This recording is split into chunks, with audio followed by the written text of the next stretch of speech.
Okay okay. Net हमारी बच्चों network की वजह से थोड़ा डिस्टर्बेंस चल रहा है, ठीक है। अब बच्चों एक बार ध्यान दो, यहां पर आप लोग थोड़ा सा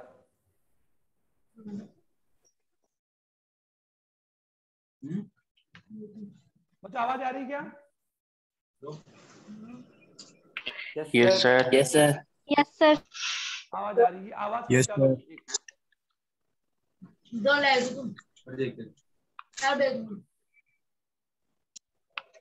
ठीक है, ओके ओके, ठीक है। हाँ, अब बच्चों अभी एक बात, ये जो मैंने अभी बताया युग्मकों का निर्माण, और युग्मकों का निर्माण एक्चुअली पहले ध्यान दो, ये लैंगिक जनक की विशेषताएं पढ़ रहे हैं। लैंगिक जनक दो जनक होते हैं, दोनों जनक जो होते हैं उनमें युग्म निर्माण होगा, और युग्म निर्माण की क्रिया हमेशा किससे होती है बच्चों? अर्धसूत्री विभाजन से। और युग्मक हमेशा एन होते हैं, यानी अगुणित होते हैं। तो अगुणित का अभिप्राय आप समझे, अगुणित का अर्थ होता है कि वह कोशिका जिसमें प्रत्येक गुणसूत्र कितनी बार हो? एक बार हो। प्रत्येक गुणसूत्र की एक ही प्रति हो, उससे हम बोलते हैं अगुणित। क्या बोलते हैं बच्चों? अगुणित बोलते हैं। समझ आ रहा है आपके बच्चों? समझ आ रहा है? ठीक है। Yes sir. Yes sir. द्विगुणित का अर्थ क्या होता है? द्विगुणित का अर्थ क्या होता है बच्चों? वह कोशिका जिसमें प्रत्येक गुणसूत्र दो बार हो। प्रत्येक गुणसूत्र दो बार का अर्थ है दो, यानी वो दो बार हो। जैसे आप इसको समझे बच्चों, आपकी कक्षा में या आपके घर में जितने मेंबर हैं, प्रत्येक मेंबर कितनी बार होगा? एक बार होगा। तो उसको हम क्या बोलेंगे? अगुणित बोलेंगे, यानी उसकी तरह का कोई दूसरा नहीं है, ना आपके घर में, ना आपके घर के बाहर, ना और कहीं। लेकिन अगर किसी कोशिका के केंद्रक में, ये ध्यान दो, गुणसूत्रों की संख्या निश्चित होती है, और सभी प्राणियों में, ऑलमोस्ट सभी प्राणी गुणसूत्रों की संख्या के आधार पर क्या होते हैं? द्विगुणित होते हैं। ये ध्यान दो, द्विगुणित, द्विगुणित। और द्विगुणित गुणसूत्र संख्या हर प्राणी में क्या होती है? निश्चित होती है। जैसे मानव में एक कोशिका के अंदर कितने गुणसूत्र होते हैं? 46। तो 46 का अर्थ क्या हो गया? प्रत्येक गुणसूत्र कितनी बार? दो बार है। और वो प्रत्येक गुणसूत्र अपना दो बार जो है वो किसके साथ क्या बनाएगा? वो पेयर बनाएगा, जोड़ा बनाएगा। तो 46 गुणसूत्रों की संख्या के कितने जोड़े बनेंगे? 23 बनेंगे। कौन सी बात समझ आ रहा है? और गुणसूत्रों की संख्या किसी प्राणी में, यानी 2n गुणसूत्रों की संख्या प्राणी में 2 से लेकर, ये ध्यान दो, सुनोगे, 2 से लेकर, अगर बात हम करें 2 से लेकर कहां तक हो सकती है बच्चों? 1600 तक। 2 से लेकर 1600 तक हो सकती है। ये तो है किसके अंदर? जंतुओं में। और पाद में 2 से लेकर 1260, कहां तक? 1260। आप समझ पा रहे हैं बच्चों? गुणसूत्र संख्या की बात बता रहा हूं कि किसी प्राणी में मैक्सिमम गुणसूत्र संख्या कितनी हो सकती है और मिनिमम। तो द्विगुणित गुण कोशिका में गुणसूत्रों की संख्या मिनिमम कितनी हो सकती है? 2। और 2 का मतलब क्या है? गुणसूत्र तो एक ही है, लेकिन वो एक कितनी बार है? 2 बार। और 2 बार है तो उसको क्या बनेंगे? द्विगुणित। ओके। तो उसी प्रकार मानव में कितने गुणसूत्र है? 46, और जोड़े कितने होंगे? 23। अब मानव की 2n कोशिका में गुणसूत्र 46 है। तो जब इस 2n कोशिका में जब अर्धसूत्री विभाजन होगा बच्चों, अर्धसूत्री विभाजन होगा, तो इससे कौन सी कोशिका बनेगी? n। और n कोशिका में गुणित कितने हो जाएंगे? 23। क्योंकि आप खुद समझदार हैं, 2n इज इक्वल टू मानो 46 है, तो n का वैल्यू निकालने के लिए क्या होगा? 47 2 का डिवाइड करके क्या जाएगा? 23। तो 2n कोशिका का अर्थ तो क्या है? जिसमें प्रत्येक गुणसूत्र किसमें होगा? जोड़ी में होगा। और यहाँ पर प्रत्येक गुण कितनी बार होगा? एक बार होगा। तो वह कोशिका जिसमें प्रत्येक गुणसूत्र एक बार है उसे हम कहते हैं अगुणित। और युग्मक जो होते हैं, किसी प्राणी के युग्मक जो होंगे वो हमेशा क्या होंगे? अगुणित होंगे। और किसी प्राणी के अगुणित गुणसूत्रों की संख्या उसके द्विगुणित गुणसूत्रों की संख्या से क्या होगी? आधी होगी। जैसे मटर में अगर आपने बोला 2n इज इक्वल टू 14 है, तो मटर की n कोशिका में कितने गुणसूत्र होंगे? 7। उसी प्रकार अगर किसी प्राणी गुणसूत्र की संख्या 2n इज इक्वल टू 100 है, तो n इज इक्वल क्या होगा बच्चों? 50 होगा। अगर 2n कोशिका में गुणसूत्र की संख्या अभी लिखा हमने 1600, ओके, तो 1600 अगर है बच्चों, समझ आ रहा है? ट्रिलियन है, तो 1600 अगर है तो n बराबर क्या होगा? 800 हो गए लोग। तो गुणसूत्रों की संख्या किसी प्राणी के द्विगुणित कोशिका के गुणसूत्रों की संख्या से क्या होगी? आधी होगी। और अगुणित कोशिका में गुणसूत्रों की संख्या अगर हमें पता है तो हम द्विगुणित कोशिका के गुणसूत्र संख्या ज्ञात कर सकते हैं। तो आप ही ध्यान दोगे कि युग्मक हमेशा क्या होते हैं बच्चों? युग्मक हमेशा क्या होते हैं? अगुणित होते हैं। और अगुणित का अर्थ क्या होता है? वह कोशिका जिसमें प्रत्येक गुण कितनी बार हो? एक बार। ये समझ आ रहा है आपके? Yes sir. समझ आ गया आपके? अब बात आती है, अब देखो ये तो चीज मैंने बता दी आपको, अब इसमें ज्यादा लंबा जाने की आवश्यकता नहीं है, आप समझ रहे हैं कि युग्मक जो होंगे, एक बार ध्यान दो, युग्म निर्माण, और मैं यहां पर लिख रहा हूं, एक बार इसको मेरे साथ लिखोगे, युग्मक सदैव अगुणित होते हैं। इसका अगुणित होते हैं, क्यों अभी भी संपर्क आता है, तो युग्मक सदैव अगुणित होंगे। अब चाहे प्राणी, बच्चों ध्यान दो, यानी या तो प्राणी एन होगा या 2n हो, क्योंकि संसार के अंदर या तो जन्मजात प्राणी कैसे होते हैं, द्विगुणित। ये ध्यान तुम्हारे थोड़ा समझ आ रहा होगा कि संसार में ज्यादातर प्राणी क्या होते हैं बच्चों, द्विगुण होते हैं, सभी द्विगुणित है, सभी द्विगुणित है, ओके, और उनकी गुण संख्या भी पता है। लेकिन कुछ प्राणी की बात हम करें, जैसे कि कवक और शैवाल की बात हम करें, ये बच्चों प्रकृति में क्या होते हैं, एन होते हैं। उसी प्रकार से आपका नर मधुमक्खी की बात हम करें, नर मधुमक्खी में कौन, नर मधुमक्खी भी प्रत्येक कोशिका में गुण कितने होते हैं बच्चों, एन होते हैं, अगुणित होते हैं। उसी प्रकार ब्रायोफाइटा की बात हम करें, वो भी अगुणित होते हैं। अगर बात है, हालांकि ये अलग बात है कि ब्रायोफाइटा में पीढ़ी एक करना पाई जाती है, ब्रायोफाइटा में 2 पीढ़ियां पाई जाती है, मुख्य पीढ़ी अगुणित और जो उसकी आभासी पीढ़ी होती है द्विगुणित। तो वैसे हमारे भी जीवन की मुख्य अवस्था कौन सी है, द्विगुणित है, क्योंकि हम शुरू से ही कौन सी कोशिका पैदा हुए हैं, 2n कोशिका। तो गुणसूत्रों की संख्या हमारे प्रत्येक कोशिका में कितनी बच्चों, 2n है। हाँ, ये अलग बात है कि वर्षण और अंडाशय में बनने वाले शुक्राणु और जो अंडाणु होंगे वो n होंगे, क्योंकि उनका निर्माण अर्धसूत्री विभाजन से होता है। तो अभी एक बार ध्यान दो कि या तो अभी मैंने बोला युग्मक n होता है। कैसे, देखो, अगर जो जनक 2n है, जो जनक 2n होगा बच्चों, तो 2n जनकों के अंदर कौन सा विभाजन होगा, अर्धसूत्री विभाजन। ये ध्यान सुना, यानी 2n प्राणियों के अंदर, मैं फिर रिपीट कर रहा हूं, 2n का मतलब आप यहां पर हमारे मानव ले लें, तो मानव एक 2n कोशिका में कितने गुणसूत्र, 46, और ये कोशिका मानव नर के कौन से अंग की है, वर्षण। और आप जानते हो मानव नर के अंदर जननांग वर्षण है, जानते हो, और जननांगों के अंदर ये भी आप जानते हो, जननांगों की सभी कोशिकाएं 2n होती है, और इन 2n कोशिकाओं में हमेशा कौन सा विभाजन होता है, अर्धसूत्री। ये थोड़ा सा समझ आ रहा होगा कि अर्धसूत्री विभाजन केवल द्विगुणित कोशिकाओं में होता है। कौन सी कोशिका में, द्विगुणित कोशिकाओं में ही होता है। द्विगुणित सर स्पाइडर अगुणित है या द्विगुणित, स्पाइडर मकड़ी 2n है, मतलब डिप्लॉइड ही है, लेकिन उसके अंदर अगुणित अवस्था भी बनती है, लेकिन वो कब, जो एनिसेक्स जनन करे तब। ये जब आपका अगला टॉपिक आएगा एनिसेक्स जनन, पार्थेनोजेनेसिस, तब मैं आपको बताऊंगा, ओके। ये आयुष ने पूछा है, लेकिन अभी ध्यान से सुनो, पहले मैं फिर कह रहा हूं, इसको एक ही चीज समझे, टाइम जा रहा है। युग्मक हमेशा अगुणित होते हैं, कैसे, तो समझो। जो ये तो कंफर्म है कि अगुणित युग्मकों का संलयन होगा तभी तो प्राणी 2n होगा, और हमारे जनक भी क्या है, 2n, और हम भी 2n है। तो ये कब संभव होगा, जब जनकों की द्विगुणित कोशिका में अर्धसूत्री विभाजन से n कोशिका बने, n मतलब अगुणित। अगर अर्धसूत्री विभाजन नहीं हो तो बच्चों, अगर आप कॉमन सी बात समझिए, अगर हमारे जनक भी 2n है और जनकों की, और मतलब 2n कोशिका, जनकों 2n कोशिका, और ये कहां पर है बच्चों, ये नर के वर्षण के अंदर है, और ये मादा के अंडा से। अगर ये 2n कोशिकाओं में अर्धसूत्री विभाजन नहीं हो और समसूत्री विभाजन हो, तो बनने वाली कोशिका भी क्या बनेगी, 2n ही बनेगी। और अगर 2n कोशिका युग्मक 2n होंगे तो होने वाला प्राणी क्या होगा, 4n होगा, यानी चतुर्गुणित होगा। तो गुणसूत्र संख्या उसमें क्या हो जाएगी, हमारे जस्ट डबल हो जाएगी।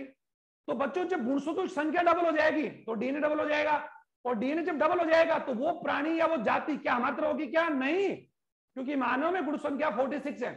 तो 46 गुणसूत्रों का प्राणी जब इतना खतरनाक है, तो सोचो हर जन्म के बाद में संतान क्या होगा, 4n, फिर उनकी संतान क्या होगी, 8n, फिर 16n, फिर 32n। तो गुणसूत्र संख्या जब बढ़ जाएगी तो होने वाला प्राणी क्या मानव या मानव की तरह होगा, क्या नहीं। तो किसी प्राणी में हमेशा उसकी संतति हमेशा द्विगुणित होगी, अगर उसके जनक द्विगुणित है तो, एक बात सुन लो, और अगर जनक अगुणित है तो संतति भी क्या होगी, अगुणित होगी। अब वो कैसे, वही समझा रहा हूं बच्चों। जनक अगर द्विगुणित है, क्या हमारे माता पिता या मानव हमेशा द्विगुणित है क्या, हाँ, आज से नहीं, लाखों सालों से, और मानव ही नहीं, उसके पूर्वज भी, उसके पूर्वज भी, ये सभी 2n है, और 2n ही उनकी संततियां होती है। और वो सब कब संभव है, जब उनके जननांगों में अर्धसूत्री विभाजन से अगुणित कोशिकाएं बने। तो ये तो आप जानते होंगे बच्चों, इतना तो आप लोग कहीं ना कहीं पढ़ा होगा आप लोगों ने कि जब किसी 2n कोशिका में अर्धसूत्री विभाजन होगा, तो अर्धसूत्री विभाजन बच्चों दो चरण में होता है। मियोसिस फर्स्ट, तो इसमें क्या होगा, इस एगुणित कोशिका से दो एगुणित कोशिकाओं का निर्माण होगा, और 2n कोशिका में गुणसूत्रों की संख्या है तो उसकी याद हो जाएगी। ओके, और अगला चरण क्या होगा, अर्धसूत्री विभाजन, जो अगला चरण, अर्धसूत्री विभाजन के दो चरण होते हैं। अगला चरण मियोसिस सेकंड। अगले चरण में क्या होगा, अगला चरण जो होगा, इन एगुणित कोशिकाओं से प्रत्येक से दो एगुणित कोशिका निर्माण होगा। तो आपने क्या देखा कि यू कहते ये एक अपने आप में एक क्या होगा, एक द्विगुणित कोशिका में जब अर्धसूत्री विभाजन होता है बच्चों, अर्धसूत्री विभाजन जब होता है, एक अर्धसूत्री विभाजन, ये एक ही है, ये इसके चरण है। तो एक द्विगुणित कोशिका में अर्धसूत्री विभाजन से चार अगुणित कोशिकाओं का निर्माण होता है। ये ध्यान सुनना, कितने कोशिका होगा, 4 का, समझ आ रहा है। और अगुणित और अर्धसूत्री विभाजन केवल कौन सी कोशिका में होता है, ये बार बार रिपीट कर रहा हूं, कौन सी कोशिका में, जनन कोशिकाओं में। और इन्हीं जनन कोशिकाओं में, और ये जनन कोशिकाएं कहां भरी पड़ी होती है, कहां होती है, जननांगों में। और जननांग कौन, या तो नर जननांग में या मानव जननांग में। तो नर जननांग, मानव की बात हम करें, जंतुओं में नर जननांग के वर्षण में जो कोशिकाएं, उनका नाम बच्चों शुक्राणु मात्र कोशिकाएं। समझ आ रहा है बच्चों, समझिए। Yes sir. तो उन द्विगुणित कोशिकाओं में कौन सा अर्धसूत्री, कौन सा अर्धसूत्री विभाजन होगा। और ये पक्का दिमाग बैठा लो, अर्धसूत्री विभाजन केवल केवल केवल केवल जननांगों की द्विगुणित जनन कोशिका में होता है। और एक द्विगुणित कोशिका में एक अर्धसूत्री विभाजन से 4 अगुणित कोशिका बनती है। कितनी, 4, जो आपके सामने बता रहा हूं आपको ये रहा। और चारों कोशिका क्या बनेगी, अगुणित, मतलब उनमें गुणसूत्र संख्या अपनी जनक कोशिका से क्या होगी, आधी। देखो एक बार, ये कोशिका जो 2n है, अरे नाला को अगर 2n है, और 2n गुणसूत्र संख्या माना जा रहा है 46 है, तो इन कोशिका गुणसूत्र की संख्या कितनी होगी, 23। इसमें भी 23, इसमें 23, इसमें 23। इसका अर्थ क्या हो गया, इस कोशिका में प्रत्येक गुणसूत्र दीवार है, एक बार, पहला एक बार, छठा एक बार, सातवां एक बार, दूसरा एक बार, 13वां, सब गुणसूत्र एक एक बार, एक एक बार। ओके, इसमें भी एक बार, इसमें भी एक बार, इसमें भी। अब इसमें कितनी बार है, प्रत्येक गुणसूत्र दीवार है 2 बार। जैसे मैंने बोला ये छठा गुणसूत्र है, ये छठा गुणसूत्र है, तो ये भी कौन है, छठा। तो छठा कितनी बार, 2 बार, तो छठी जोड़ी 2 बार। अब तो आ गया, पहला कितनी बार, 2 बार, दूसरा 2 बार, तीसरा ये, तो उसे बोलते द्विगुणित। और द्विगुणित कोशिका में अर्धसूत्री विभाजन होता है तो 4 अगुणित कोशिकाओं का निर्माण होता है। और ये 4 कोशिकाएं युग्मकी कहलाती है। सुन लो, अगर ये कोशिका वर्षण में है तो इनका चारों का नाम होगा शुक्राणु। अगर ये द्विगुणित कोशिका अंडाणु, अंडाशय की है, अंडाशय की है, तो इन कोशिकाओं का नाम क्या होगा, अंडाणु। अब तो समझ जाओ, अंडाणु। अब तो समझ आ रहा है आपके, यस सर। सबके समझ आ रहा है कि सबके धारवी, सबके धारवी आयुष आ रहा है। Yes sir. अब ये तो अब एक बार ये तो क्लियर हो गया। अब ध्यान दो एक बार, अब बच्चों प्राणी संसार के अंदर जनक 2 प्रकार के होंगे। हाँ जी, प्राणी या 2 प्रकार, या तो प्राणी क्या होते हैं, और कुछ प्राणी क्या होते हैं, अगुणित। अब मुझे एक बात बताओ सर, द्विगुणित प्राणियों के उत्पन्न संतति क्या होगी, द्विगुणित होगी, और अगुणित से अगुणित। तो द्विगुणित जो प्राणी होंगे उनमें युग्मक, उनके अंदर जो युग्मक निर्माण होगा, उनमें कौन सा विभाजन होगा, अर्धसूत्री। ये ध्यान से ना, द्विगुणित प्राणी में, यानी द्विगुणित प्राणियों में युग्मक निर्माण में कौन सा विभाजन होगा, अर्धसूत्री। और उनकी बात है, द्विगुणित प्राणी की बात है, उनमें कोशिका, यानी उनके शरीर के अंदर सभी को या टोने होगी। तो द्विगुणित प्राणियों के अंदर मैंने बोला जैसे वर्षण, राइट, अगर वो उसमें नर जननांग है तो वर्षण है। तो वर्षण की सभी कोशिकाएं, ये माना जा रहा है ये वर्षण है, और वर्षण में सारी कोशिकाएं भरी पड़ी है। तो ये सभी कोशिकाएं कैसी होती है, 2n। सुन रहे आप, तो वर्षण की द्विगुणित कोशिकाओं में अर्धसूत्री विभाजन से, कौन से विभाजन से, अर्धसूत्री, डायरेक्ट बोलो, अर्धसूत्री विभाजन से युग्मक कितने बनेंगे, n बनेंगे। तो द्विगुणित प्राणियों में अर्धसूत्री विभाजन से अगुणित युग्म बनते हैं। अतः युग्मक क्या हो गए, n। मैंने ये तो प्रश्न पूछा आपको कि युग्मक सदैव अगुणित होते हैं, क्यों, तो समझो, द्विगुणित प्राणियों में उनके द्विगुणित कोशिकाओं में अर्धसूत्री विभाजन से युग्म बनते हैं। तो बनने वाले युग्मक कैसे बनेंगे, n। और एक कोशिका कितने बनेंगे, 4। कितने बनेंगे, 4। और अगर वहां 1000 कोशिकाएं हैं तो कितने बनेंगे, 4000। 1 लाख कोशिकाएं हैं तो 4 लाख। 1 करोड़ कोशिका है तो 4 करोड़। नहीं आ रहा? आ रहा है क्या? आ रहा है समझे? Yes sir. तो अब बताओ द्विगुणित यस प्राणी, सर। तो बताओ द्विगुणित प्राणी जो होते हैं, द्विगुणित मतलब संसार के सभी प्राणी, सभी पादप, सभी जंतु द्विगुणित होते हैं कवक और शैवालों को छोड़कर। और बोलो, और जंतु में कौन? एक तो आपका टर्की, नर टर्की, टर्की पक्षी, वो एगुणित होता है। नर मधुमक्खी एगुणित होती है, सुन रहे हैं आप? और बाकी सब कौन होते हैं? टुवेन होते हैं। तो जो प्राणी टुवेन है उसके युग्मक कैसे बनेंगे? अर्धसूत्री विभाजन से। तो एफ सूत्री विभाजन होगा तो बनने वाली कोशिकाएं कैसे होगी? एगुणित होगी। क्यों मैं बार बार रिपीट कर रहा हूं? एक द्विगुणित कोशिका में अर्धसूत्री विभाजन से 4 कोशिकाएं बनती है जो एगुणित होती है। और अर्धसूत्री विभाजन केवल केवल केवल केवल सेक्स ऑर्गन्स की द्विगुणित कोशिका होता है, बाकी शरीर की किसी कोशिका में नहीं होता। बाकी कोशिकाओं में विभाजन होता है समसूत्री। तो समसूत्री विभाजन से तो बच्चों एक कोशिका कितनी कोशिका बनती है? 2। और समसूत्री विभाजन सभी कोशिकाओं में हो सकता है, एन में भी और 2n में भी। सुन रहे हैं क्या आप? समसूत्री विभाजन तो एगुणित कोशिकाओं में भी होगा और द्विगुणित में भी, लेकिन अर्धसूत्री विभाजन केवल द्विगुणित कोशिकाओं में। ओके। और वो द्विगुणित कोशिका कहां पाई जाती है? जननांगों में। अगर वो पादप है, पुष्प है, सुनो बच्चों, पुष्प, पुष्प तो कहां पर होगा? उसके पुंकेसर में, मतलब प्राकोष में। Okay right? या फिर उसके कहां पर होगा? जायन, अंडा, सेमे। पादपों की बात हम करें तो पादपों में भी युग्मक बनेंगे कौन सी विभाजन से? अर्धसूत्री। अब आ जाओ, ये तो हो गए कौन से प्राणी? टुवेन। तो टुवेन प्राणियों में युग्मक निर्माण कौन सी विभाजन से हुआ? अर्धसूत्री विभाजन, जिससे अर्धसूत्री विभाजन। अब आ जाओ, जो प्राणी बच्चों एन है, उन एन प्राणियों में, यानी उन प्राणियों के शरीर के सभी कोशिका एन है, तो उन एन कोशिकाओं से कौन सा विभाजन से हो जिसे युग्मक भी एन ही बने? बताओ देखें। एगुणित प्राणियों में युग्मक निर्माण जब होगा तो उनमें कौन सा विभाजन होगा? समसूत्री। Very good, excellent. अब तो आ गया समसूत्री। समसूत्री। तो आपने क्या देखा कि युग्मक एगुणित प्राणी में भी क्या है? एन, और द्विगुणित में भी एन। लेकिन आपने क्या देखा कि द्विगुणित प्राणियों में युग्मकों का निर्माण अर्धसूत्री विभाजन से और एगुणित प्राणियों में समसूत्री विभाजन से। तो यहां पर कौन सा विभाजन लिखा आपने? समसूत्री। समसूत्री विभाजन होगा तो युग्मक कैसे बनेंगे? एन बनेंगे। क्यों? क्योंकि आप जानते हैं बच्चों कि अगर किसी टुवेन कोशिका में कौन सा विभाजन हो बच्चों? समसूत्री। तो एक कोशिका कितनी कोशिका बनेगी? 2 बनेगी। और बनने वाली दोनों कोशिकाओं में गुणसूत्र संख्या मात्र कोशिका की क्या होगी? बराबर होगी। अगर कोशिका एन है और अगर समसूत्री विभाजन होता है तो उस एन से कितनी कोशिका बनेगी? 2 बनेगी। दोनों कैसे बनेगी? एन बनेगी। तो ये कौन सा विभाजन हुआ? समसूत्री। तो समसूत्री विभाजन किसी भी कोशिका में जब होता है तो उससे कितनी कोशिका बनती है? 2। और बनने वाली दोनों कोशिकाएं अपनी जनक कोशिका के हूबहू होती है। हूबहू याद करो, आप लोग याद कर रहे हो तो एलन की जनक का खंडन मैंने बताया था, याद है बच्चों? और अर्धसूत्री विभाजन कितना होगा?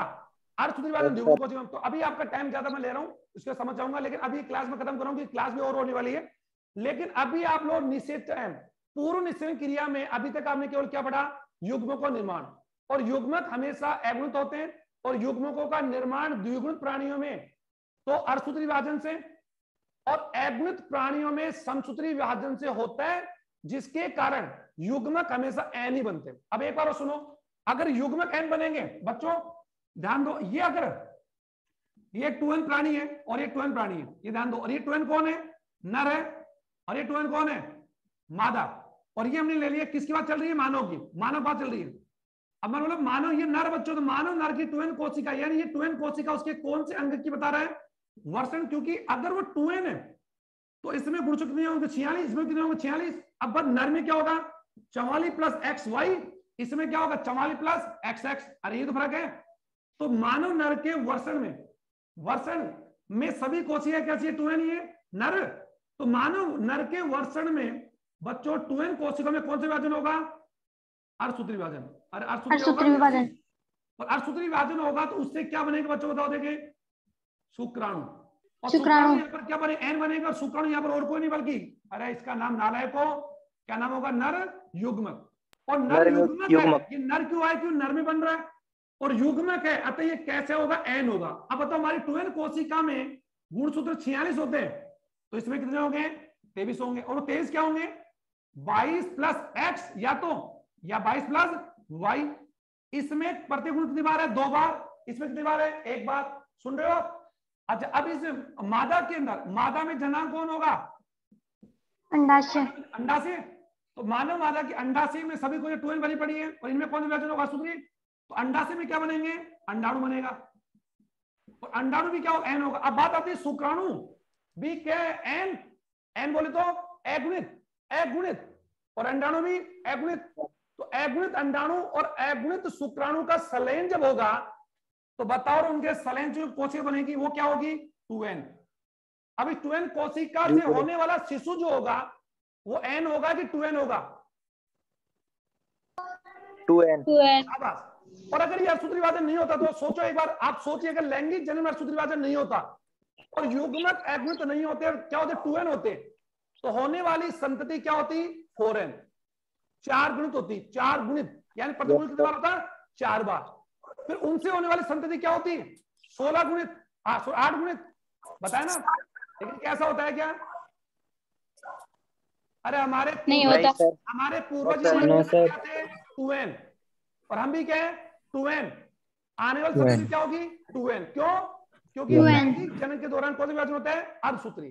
समझ आ गया आपकी, अर्धसूत्री विभाजन। और अर्धसूत्री विभाजन, अब ये अर्धसूत्री विभाजन का महत्व नहीं हो, अर्धसूत्री विभाजन नहीं हो तो जीन विनिमय नहीं हो, और जीन विनिमय नहीं हो तो जीनों की स्थिति चेंज नहीं हो, और जीनों की स्थिति चेंज नहीं हो तो विभिन्नता उत्पन्न नहीं हो, अगुणित युग्मकों का निर्माण नहीं होगा, अगुणित युग्मकों का निर्माण नहीं होगा। सोचिए एक बार, अब सोचो कि अगर मानव का शुक्राणु द्विगुणित होता और अंडाणु भी द्विगुणित, तो उनके संलयन से या निषेचन से जो कोशिका बनती वो क्या बनती, 4n।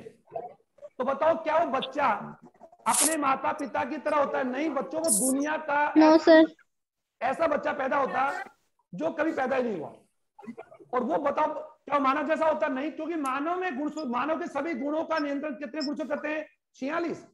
तो सोचो 46 गुणसूत्रों का मानव जब इतना खतरनाक है, तो सोचिए अगर वो 92 गुणसूत्र, कितने 92 गुणसूत्रों वाला मानव जो होगा वो कैसे होगा, फिर उसकी संतान कैसे होगी, डबल। नहीं आ रहा, अरे समझ आ रहा है क्या, आ रहा है सर। Yes sir. चलो ठीक है, आज मैं क्लास यही खत्म कर दो। आज का पॉइंट आप इतने समझो, तो आप जो थोड़ा डिस्टर्बेंस हुए, आज की क्लास इतनी खत्म कर रहा हूं। आज एक ही टॉपिक हुआ, एक तो लैंगिक जन्म के चरण, नंबर 1 लैंगिक जन्म का पहले चरण में पूर्व निषेचन में 2 क्रियाएं होती है, युग्मकों का निर्माण और युग्म स्थानांतरण। एक दूसरा चरण निषेचन, निषेचन क्रिया क्या होती है, जब नर और मादा जनकों के अगुणित युग्मक, मतलब अगुणित शुक्राणु और अगुणित अंडाणु के संलयन की क्रिया से द्विगुणित युग्मनक के निर्माण की क्रिया को निषेचन कहते हैं। कोई दिक्कत थोड़ी है। और निषेचन क्रिया के चरण, निषेचन की क्रिया के चरण बहुत लंबे हैं, निषेचन क्रिया के बहुत सारे चरण हैं। अच्छा मुझे बताओ, निषेचन क्रिया पहले होगी या पहले युग्मकों का निर्माण होगा, युग्मकों का निर्माण पहले होगा। युग्मकों का निर्माण अलग अलग जनकों में होगा। जैसे मैं मानव की बात में कर रहा हूँ, चलो मानव की भेड़ बकरी कुत्ता बिल्ली, इनमें नर युग्मक किसमें बनता है, नर में, और मादा किसमें बनता है, मादा में। तो नर का युग्मक शुक्राणु मादा युग्मक अंडाणु से कब जाकर फ्यूज करेगा, कब जाकर संलयन करेगा, जब नर युग्मक मादा युग्मक तक पहुंचे। और जंतुओं में इस क्रिया को हम बोलते हैं बच्चों लैंगिक क्रिया या सेक्सुअल क्रिया, या फिर बोलते हैं कोइटस। जब a physical contact between male and female partner, sperm and semen ejaculate into female body, this is process called coitus. यानी कॉमन सी बात है, जैसे पादपों में कौन सी क्रिया होती है, प्रागण, क्योंकि नर युग्मक कब बनेगा, पुंकेसर पर। तो नर युग्मक के यानी कैसे नर पुष्प के यानी कैसे जो प्रागकण होते हैं, प्रागकण मादा की वर्तिका पर जाएंगे तभी तो उनका संलयन होगा ना। तो पादपों में इस क्रिया को क्या बोलते हैं, प्रागण बोलते हैं। और जंतु में इस क्रिया को क्या बोलते हैं, जंतुओं में इस क्रिया को क्या बोलते हैं बच्चों, कोइटस बोलते हैं। यानी कोइटस बोल सकते हैं या लैंगिक क्रिया कह सकते हैं। तो कॉमन सी बात, जब नर जनक, जब नर पार्टनर अपने शुक्राणुओं को मादा के शरीर में जब पहुंचाएगा बच्चों, तभी तो शुक्राणु गति करके मादा के अंडाणु से जाकर संलयन करेंगे।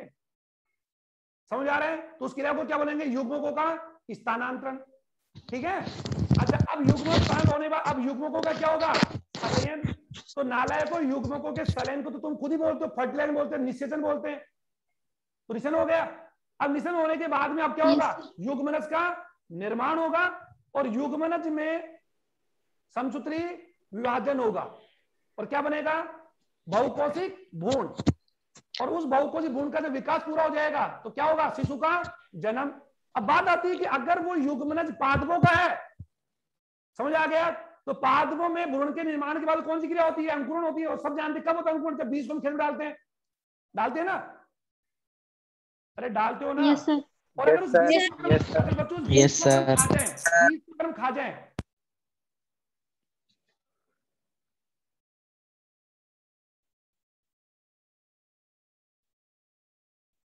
सर सर आवाज नहीं आ रही। आवाज नहीं आ रही सर। ठीक, अब आ रही है? Yes sir. अब मुझे पादपों के लैंगिक जनन से क्या बनेगा? बीज बनेगा। खत्म करो इसको। क्या बनेगा? बीज। और एक बीज में एक भ्रूण होता है क्या? हाँ। अगर उस बीज को तुम लोग या मानव खाने में यूज करता है, बच्चों देखो हम खा जाते हैं गेहूं, जौ, चना, मक्का, बाजरा खाते हैं, टमाटर, बैंगन, तो जो बीज हम खाते हैं तो वो हमारा क्या बन गया? भोजन। राइट। और अगर उसी बीज को अगर हम खेत में डाल दें तो उस बीज का क्या होगा? अंकुरण। तो पादपों में अंकुरण से नया पौधा जन्म लेता है और जंतुओं में प्रसव क्रिया से। अब तो समझ जाओ रहे, नालायक को बहुत लंबा हो गया। Yes sir. Yes sir. लेकिन प्रक्रिया तो वही होगी, लैंगिक जनन होगा। Yes sir. Yes sir. आज मैं इतना ज्यादा लंबा ना जाते, एक ही Yes, sir. आज एक ही टॉपिक लो कि युग्मक सदैव अगुणित होते हैं। कैसे? तो आप समझा दोगे कि युग्मकों का निर्माण द्विगुणित प्राणियों में तो होगा अर्धसूत्री विभाजन से और अगुणित प्राणियों में होगा समसूत्री विभाजन से। और संसार में प्रत्येक प्राणी में गुणसूत्रों की संख्या निश्चित होती है जिसे द्विगुणित या कैरियोटाइप कहते हैं। और हर प्राणी में गुणसूत्र संख्या के लिए हम कौन सा चिन्ह लगाते हैं बच्चों? 2n, diploid. और diploid is the derivated by duplicate, मतलब वह कोशिका जिसमें प्रत्येक गुण कितनी बार हो? 2 बार। ठीक है। तो अब बात मुझे तो मानव में गुणसूत्र संख्या कितनी बताई मैंने आपको? 46, 2n कोशिका में, और n में 23 कितनी होगी? तो बताओ मानव के मानव की 2 अगुणित कोशिकाओं नाम बताओ। मानव में अंडाणु और शुक्राणु। शुक्राणु। ठीक है। तो नर में कौन सी? शुक्राणु। और मादा में कौन सी? शुक्राणु। अंडाणु। पहले पढ़ रहा है? Yes sir. Yes sir. और बाकी अंडाणु बाकी सभी कोशिका क्या होगी? 2n। अच्छा मुझे बताओ हमारी बाल की कोशिका क्या है? 2n। त्वचा की 2n, किडनी की 2n, लीवर की 2n, हड्डी की सब कुछ 2n है। यहाँ तक कि वर्षण और अंडाशय में भी 2n ही है।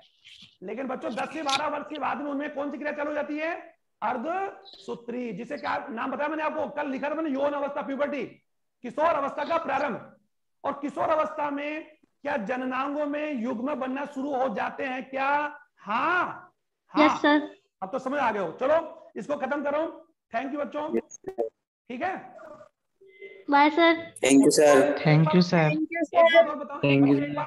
एक बात और बोलना चाहूंगा मैं आपको बच्चों, एक बात और बोलना चाहूंगा मैं। मुझे आवाज आ रही है क्या? Yes sir. Yes sir. एक बात और बोलना चाहूंगा आपको मैं कि आप लोग जो कल जो प्रॉब्लम थी क्लास में, उसको लेकर हम लोगों ने अपना जो आईटी डिपार्टमेंट होता है, मैंने बताया वो पहले क्लास हुई तभी, आईटी डिपार्टमेंट में हम लोगों ने वो डाल दी है। ठीक है। Yes sir. Okay, thank you very much. Good afternoon thank you sir. Good afternoon sir. बच्चों इसके बाद क्लास नहीं है ना? No sir. आप ध्यान दो, आपकी आखिरी क्लास जैसे मैं आप लोगों को यहाँ से लीव कर दूं ना, तो आप भी तुरंत लीव हो जाओ करो। आप है ना, जुड़े मत रहा करो आप। ठीक है। Yes sir. ओके बच्चों, आराम से 1-2 सेकंड में ही आप लीव हो जाया करो। ओके बच्चों, थैंक यू।